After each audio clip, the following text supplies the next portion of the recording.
اور صبح مجھے کسی بچے نے بتایا، اس نے کہا تم نے بیٹا فجر کا ٹائم ہو گیا تو تم اپنا نماز گھر پہ پڑھ رہے ہو رمضان میں؟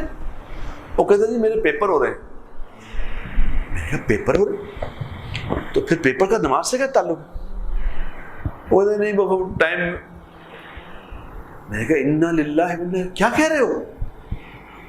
تم اگر نماز نہ پڑھتے ہو تو مجھے سمجھ آ جائے کہ یار یہ تو پڑھتے نہیں نماز۔ تم نماز پڑھنے والے کہہ رہے یعنی یہ 10-12 منٹ میں جو نماز ہوگی مسجد میں جو ہو جائے گی اس میں تیرا کیا پیپر ہو جائے گا؟ کیسا چکر دیا شیطان نے؟ رمضان کے دن میں بھی گھر میں نماز پڑھ رہے ہو، کیا ہو گیا تجھے؟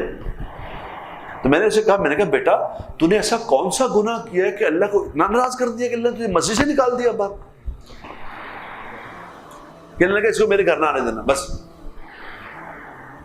توبہ کرو بیٹا، استغفار کرو اس بات۔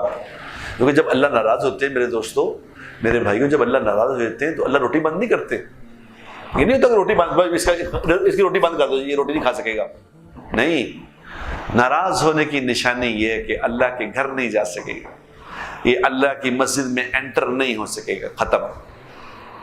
مسجد کے سامنے کھڑا ہو کے مسجد کے اندر قدم نہیں رکھ سکے گا، یہ کیا ہوا؟